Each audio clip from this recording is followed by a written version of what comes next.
Hello guys, welcome back to my channel. तो आज की वीडियो में हम पढ़ने वाले हैं यूनिट 1 का lesson 2, that is the history of organisational behaviour. Last की वीडियो में हमने ऑर्गेनाइजेशनल बिहेवियर के बारे में पढ़ा था, जिसके अंदर हमने इंडस्ट्रियल मैनेजमेंट के बारे में भी पढ़ा था। बोथ के अंदर डिफरेंस देखे थे and we have calculated the scopes of organisational behaviour etcetera. अगर आपने नहीं देखी है तो you can watch the video. And इस वीडियो में, इस लेसन में हम हिस्ट्री पढ़ने वाले हैं ऑर्गेनाइजेशनल बिहेवियर की, जिसके अंदर scientific management, time and motion studies, human relation movement and आपके पास थ्योरीज आएंगे ऑर्गेनाइजेशनल बिहेवियर से related. And you have the organisational ethics. Ethics you know about कि how do you manage things, your motivations, satisfactions comes under the ethics. So let's start with the topic. Introduction. Historical intelligence of organizational behavior. तो organizational behavior is what? Organizational behavior you know कि उसका जो M होता है, उसका M होता है कि जो वो कॉम्प्लेक्सिटीज़ होती हैं, बेसिकली जो वहाँ पे चैलेंजेस आती हैं ह्यूमन बिहेवियर्स की वर्क प्लेस के अंदर, उस चीज़ को देखता है। हमने लास्ट वीडियो में भी पढ़ा था कि वो किन किन लेवल्स पे देखता है कि पहले तो इंडिविजुअल लेवल पे देखता है, एंड देन वो ग्रुप लेवल पे देखता है, एंड देन वो लार्जर लेवल पे देखता है, and which includes the organisational level. तो क्या देखता है वो? इन 3 लेवल्स पे आपकी कॉम्प्लेक्सिटीज़ और चैलेंजेस देखता है, विच इंक्लूड्स कि how you are working as an individual, how you are working as in a group, are you comfortable in group, and how are you working in organisational level, which is अगर आप individually work अच्छा कर रहे हैं, ज़रूरी नहीं कि आप ग्रुप में अच्छा करते हो, और अगर आप ग्रुप में अच्छा कर रहे हैं, ज़रूरी नहीं आप इंडिविजुअली अच्छा करते हो। तो वो इन 3 लेवल्स पे आपकी कॉम्प्लेक्सिटीज़ को चेक करता है। एंड देन उसके बाद in the in the history kind of we understand that organizational behaviors was very kind of developed in a formal industries, and आपको स्ट्रक्चर, उसके वर्क स्ट्रक्चर के, उसके स्टैंडर्डाइजेशन को मेंटेन करने के लिए आपको प्रैक्टिस की ज़रूरत पड़ती है। तो you understand that the scientific principle of managing man, machine and manufacturing we have learned about the in industrial management there are 4 M's rule, that is man, method, money, and manufacture. So managing man, machine, and manufacturing were especially given by the Frederick W. Taylor and Henry Fayol in the industrial scenario. सो जो history है वो early 20th century में आई थी, विच is the emergence kind of heavy industries के time पे। जो आपका जो हिस्ट्री है वो जहाँ पे उस टाइम पे बहुत ज़्यादा हैवी इंडस्ट्रीज़ थे, वेयर आर मतलब वहाँ पे बहुत ज़्यादा लार्ज स्कोप्स थी, बहुत ज़्यादा लार्ज आउटपुट थे एंड मोर। तो यू नो अबाउट कि आप इसको कैसे आप यू कैन राइट इन मतलब आप इस पूरे के पूरे you can not write in a short form की the section traces the root of management as a formal discipline moving from industrial era to efficiency to focus on a human psychology. इस पूरे line का मतलब, इस पूरे things का मतलब is this, which what is the meaning of this is like kind of कि ये जो आपका सेक्शन है, ये सेक्शन आपका रूट कर मतलब इस kind of a root management कि वो एक फॉर्मल डिसिप्लिन जो है विच इज़ कि वो इंडस्ट्रियल एरा से आपको मूव करता, इंडस्ट्रियल एरा से मूव करता है आपको टूवर्ड्स द एफिशिएंसी, कि इंडस्ट्रियल एरा एफिशिएंसी से वो आपको मूव करता है कि आप जो है ह्यूमन इमोशंस को, ह्यूमन साइकोलॉजी को अंडरस्टैंड करें, उस पर फोकस करें।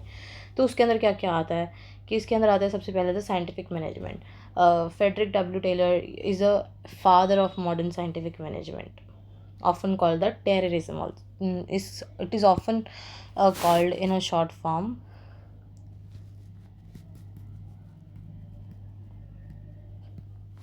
terrorism. And then and then we came कि इसके अंदर आप पढ़ते हैं शॉप मैनेजमेंट के बारे में, and we understand that the systematic standardize जो प्रोसेसेस होते हैं, this is the only right way जो आपको ऑनरी राइट, और you can say a scientific way, जिसमें जो जॉब है वो आपको एक बहुत ज़्यादा मैक्सिमम आउटपुट दे सकती है, which include the systematic standardize processes. And there come the you can say कि there are the principles includes the maximum efficiency,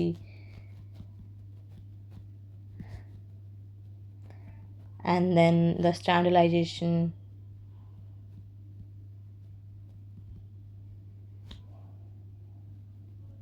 and then came the division of labor, and then came the economic incentives. Now what this means, these all comes under the scientific management. Scientific management के अंदर आता है सबसे पहले आपका maximum efficiency. Maximum efficiency आप कब दिखाते हैं, it's like kind of you can say कि आप इसके अंदर मेथड ढूंढते हैं, that this is the only one best method to do or to do this task and to maximise the output. अगर आपको कोई भी काम दिया गया है, फॉर एग्जांपल अगर आपको काम दिया गया है that you have to make notes, तो आप उसको सबसे बेस्ट वे कैसे निकालेंगे. Your best way includes like आप हर चीज़ को अलग अलग पॉइंट आउट्स करके लिखेंगे, आप उसको फ्लो चार्ट की फॉर्म में लिखेंगे कि आपके जो नोट्स हैं वो दूसरों को समझ में आए. This is the you are finding the best way. And then there comes the standardisation, which is that आप अपने एक स्ट्रिक्ट स्टैंडर्ड को आप क्रिएट करें अपनी एक्टिविटीज़ के अंदर, टूल्स के अंदर और वर्क टास्क के अंदर, वर्क मेथड्स के अंदर. That is the meaning of standardisation, कि आपकी एक स्ट्रिक्ट स्टैंडर्ड हैं उस काम को लेके.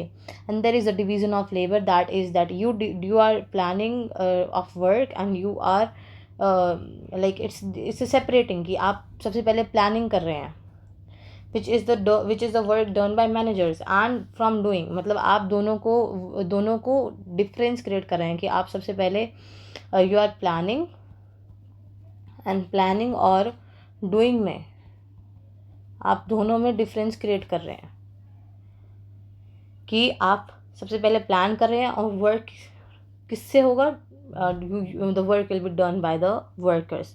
तो जो आपकी प्लानिंग होती है वो कौन करता है, managers. Planning will be done by managers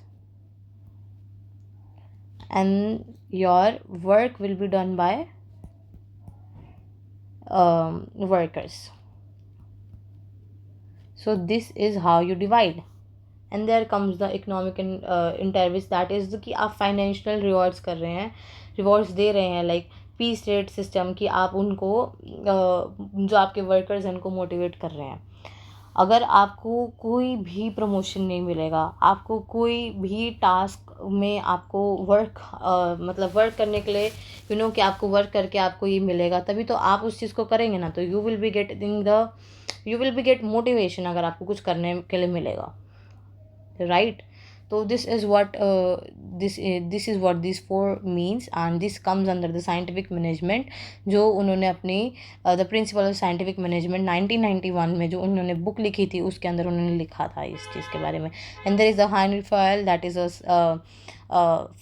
French engineering. उन्होंने 14 प्रिंसिपल दिए थे जो हमने लास्ट वीडियो में पढ़े थे, कि जो है वो उनको एक क्लासिकल मैनेजमेंट को शेप करने में हेल्प करेगी. Then there is a time, motion and studies. What is a time, motion and studies?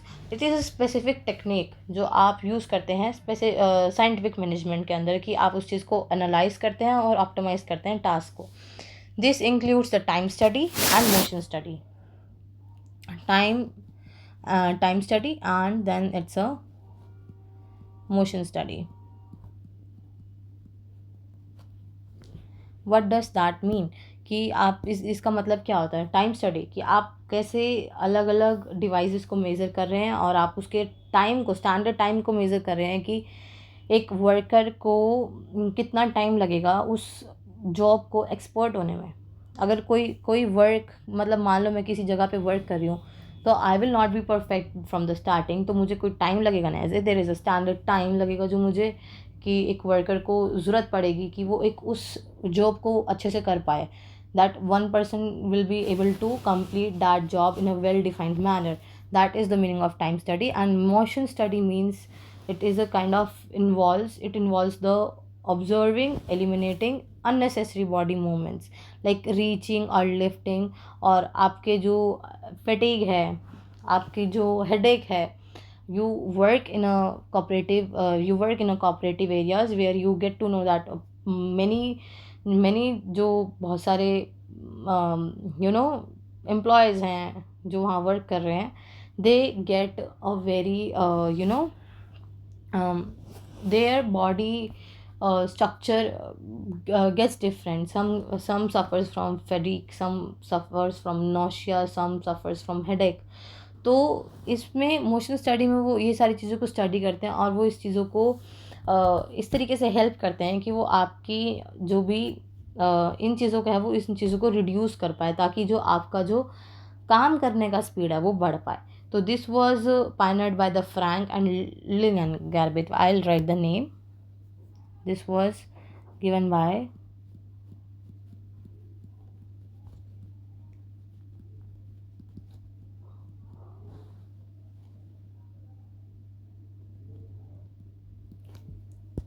this is the time and motion studies. Now you get the half thrown studies. What is the meaning of this? It was conducted between the 1920s to 1930s के बीच में इसका जो work done है वो हुआ था. It was happened between 1920s to 1930s, or it is kind of a 1924. So it is a kind of Western electric works where the जो experiments है उन्होंने बहुत बड़ा जो है ना बहुत बड़ा मेजर शिफ्ट लाया मैनेजमेंट के थिंकिंग में, और उन्होंने हाफ थ्रोन इफ़ेक्ट को डेवलप करा. Hawthorne effect is a kind of कि जो रिसर्चर्स ने एक ऐसा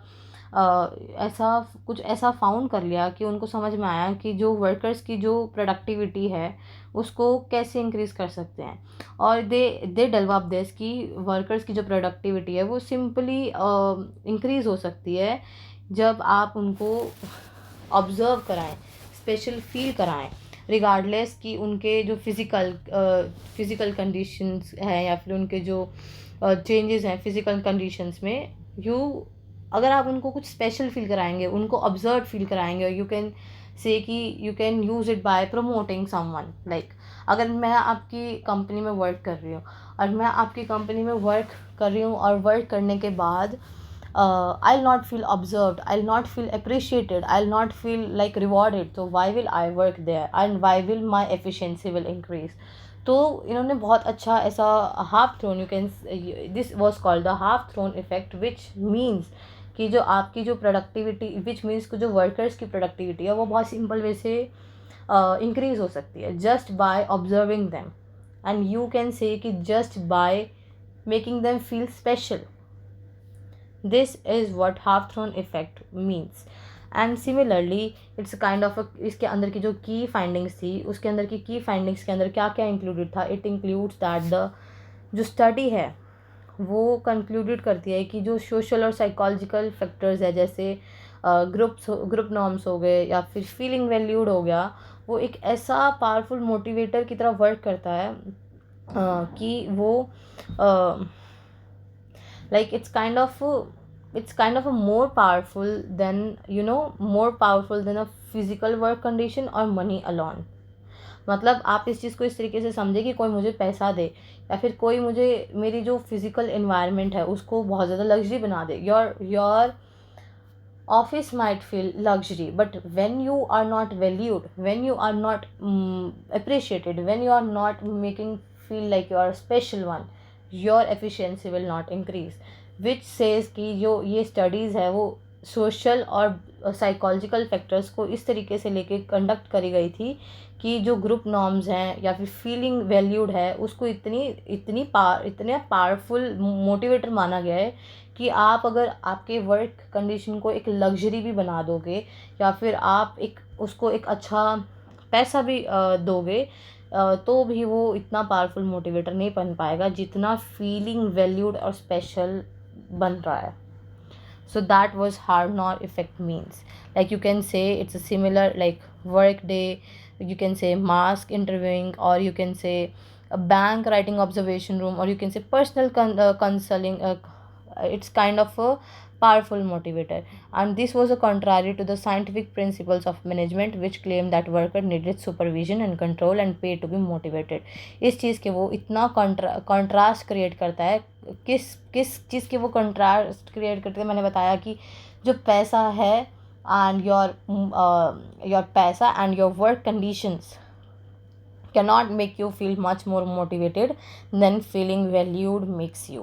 तो ये उस चीज़ के एक साइंटिफिक प्रिंसिपल के इतना कॉन्ट्रास्ट इस थ्योरी को डेवलप करा गया, विच मीन्स कि आपको एक kind of a feeling valued is a very much motivator than a control and pay to be money is kind of motivated. Then there comes the human relation movement. What is a kind of a human relation movement? You know that it is a movement जो directly grew हुआ था half throne studies के लिए, and ये एक इतना major shift कर दिया गया था कि आपको COGS in a like you can से it's kind of a COGS in a machine.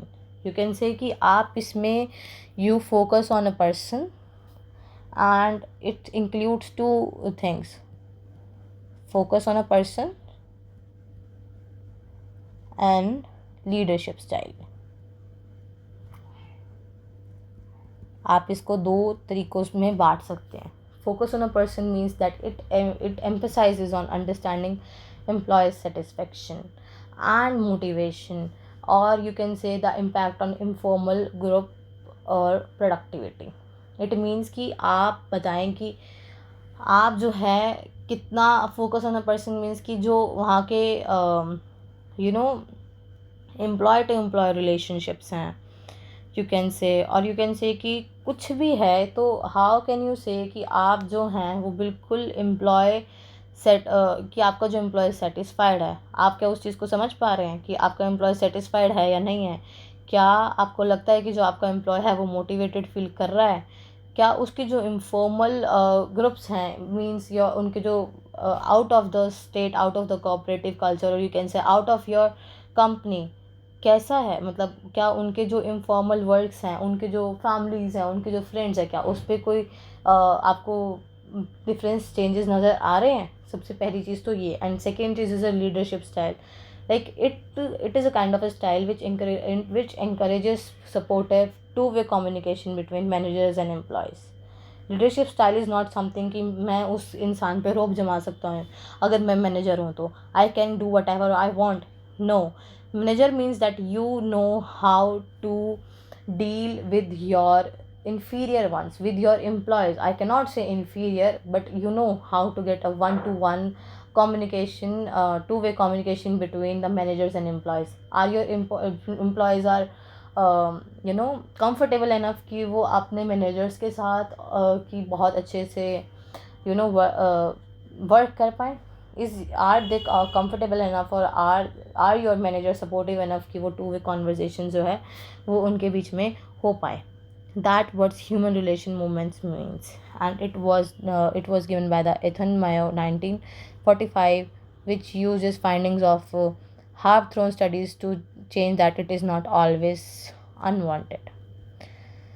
This is what human relation movement mean. Then became the contemporary theories of organizational behavior. Now organizational behavior is kind of organization as a social system.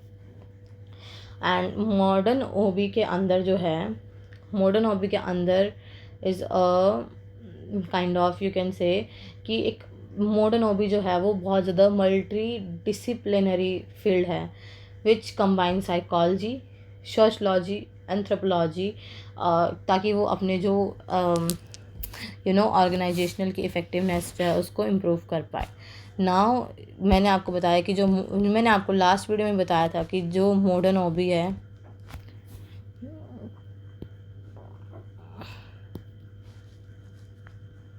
Modern hobby है वो किन किन factors को combine करके अपने आप को इतना इफेक्टिव बनाती है, which include the psychology, sociology, anthropology. And सबसे पहली जो आपकी थ्योरी है इसमें इंक्लूड होती है the McGregor X and Y theory. इसके अंदर बताया गया है कि जो एक्स है, विच एक्स को ना इस तरीके से लिया गया है कि जो एक्स है वो बहुत ज़्यादा लेज़ी है, नो अनमोटिवेटेड है, और ये वो सिर्फ तभी फंक्शन करते हैं जब उनको किसी चीज़ का डर दिया जाता है, otherwise they will not function properly. मतलब मैं अगर there are two bunch of peoples, first bunch is Y, first bunch is X and second bunch is Y. जो एक्स वाले जो पर्सन्स हैं वो बहुत ज़्यादा लेज़ी हैं, बहुत ज़्यादा नॉन मोटिवेटेड हैं, और सिर्फ तभी वर्क करते हैं जब उनको पनिशमेंट दी जाती है। वेयर एज वाई जो है वो बहुत ज़्यादा पॉजिटिव सेट है अजम्पशंस का। जो पीपल है वो सेल्फ ड्रिवन हैं, एंड यू नो कि वो बहुत ज़्यादा इंजॉय करते हैं वर्क को। So this kind of two theory was given in which the X was saying that the lack of integrity, avoid responsibility, work as little as possible, prefer direction. And whereas the theory Y is a have integrity, work towards objective, wants to achieve, will make decisions. These are two theories of the MacGeorge. Now here comes the contingency approach of OB, where is the contingency approach theory on the is a kind of thing जो you can say did not typecast human behavior, or you can say it is a kind of contingent, और you can say कि जो ये theory है ये industrial revolution के time पे एक एग्जांपल देखा गया था कि आपको बहुत ज़्यादा स्ट्रक्चर मैनेजमेंट प्रैक्टिसेस की ज़रूरत है, कि आप बहुत ज़्यादा सिमिलर ऑल अक्रॉस फील करें, and no one best way means it is kind of कि आप कभी भी उस तरीके से फील ना करें जिस तरीके से आपको फील कराया जा रहा है, क्योंकि आपको यू नो अबाउट इट कि सबसे पहले आपको वो चीज़ बताई गई थी, you know which kind of means you can say it is a kind of it has a core concept that it depends, it kind of a one size fits all।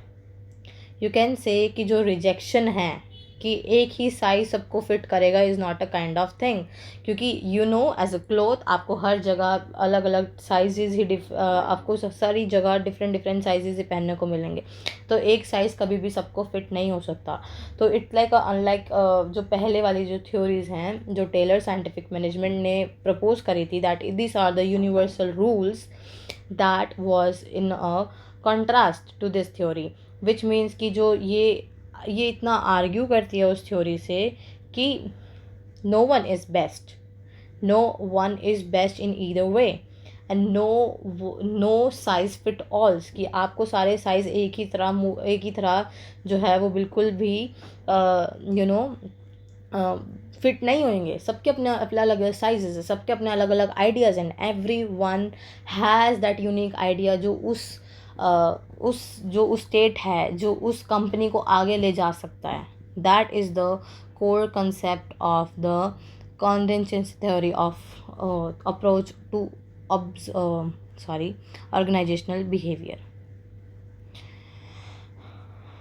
So this is the contingency theory of organizational behavior. Now there is a system approach to organizational behavior, where the Katz-Kallen in 1966 they possess that कि जो organisation है उसको system की तरह operate ना करके एक interacting feeding environment की तरह ऑपरेट करा जाए, विच इंक्लूड्स की जो एम्प्लॉयज़ है एंड जो रिसोर्सेज हैं, whereas the internal and the resources, internal means the employees and the resources means the raw material, infrastructure and financial component, उस चीज़ को ट्रांसफॉर्म्ड इस तरीके से करा जाए कि वो टेक्नोलॉजी, प्रोसेसिंग, क्रिएटिविटी और आउटपुट जो है वो कस्टमर के बिल्कुल एक मतलब कस्टमर के नीड्स के हिसाब से आए, विच मीन्स कि the input contains both internal that is employee, and resources, that is the raw material, infrastructure and financial component, which इन दोनों को मिला के जो ट्रांसपोर्ट हुआ है वो किसकी हेल्प से होगा? टेक्नोलॉजी की, प्रोसेसिंग की, क्रिएटिविटी की और चीज़ों की हेल्प से उस चीज़ को कस्टमर की नीड्स की तरफ पहुंचाया जाए. Now here comes the last topic of this lesson is the organisational ethics. Now आपको पता है कि कि जो ऑर्गेनाइजेशनल बिहेवियर है वो एक कितना ज़्यादा लार्ज पार्ट जो है वो उसका उस पार्ट की तरफ फोकस करता है कि वो ऑर्गेनाइजेशंस को इंटरनल और एक्सटर्नल फंक्शनिंग को कैसे इफ़ेक्टिव बना सकता है और कैसे पहले से ज़्यादा अच्छा बना सकता है.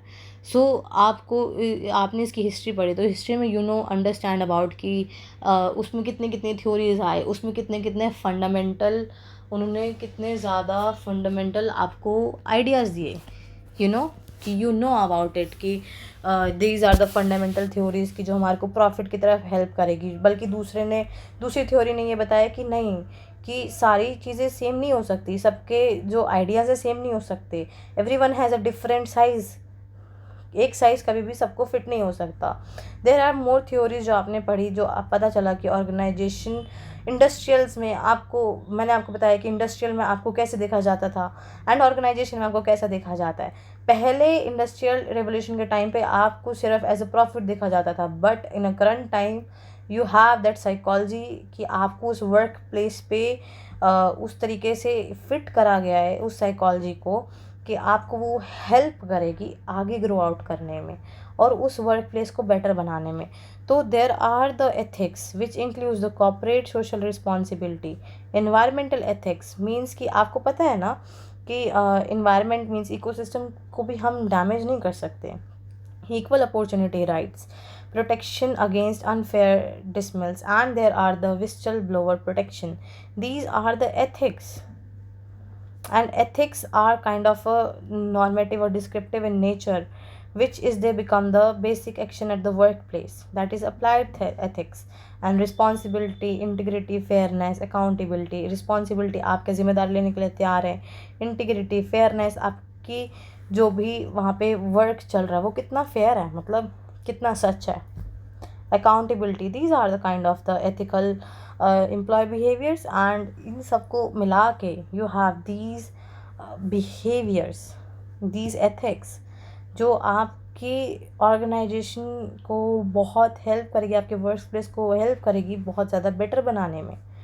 And here comes the summary में I have told you about the OB history, and I have told you about the theory of X and Y. Theory is very important, जिसमें मैंने बताया कि X जो है वो lazy people होते हैं एंड उनको जब तक पनिशमेंट ना मिले तब तक वो वर्क नहीं करेंगे. फिर एज Y जो है वो बहुत ज़्यादा पॉजिटिव पीपल होते हैं और बहुत ज़्यादा प्रॉफिट लेके आते हैं. And then we have discussed about the organisational behaviour, organisational ethics.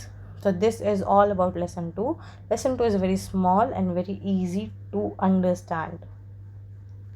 And you can से इट्स वेरी मिनिमल सा चैप्टर जो है वो आपको इसमें बताया गया है, जिसमें आपके ऑर्गेनाइजेशनल बिहेवियर की हिस्ट्री के बारे में बताया गया है. क्योंकि तुम्हें पता ही ऑर्गेनाइजेशनल बिहेवियर की जो इम्पोर्टेंस है वो क्या है. सो या that's it for today videos. Thank you so much.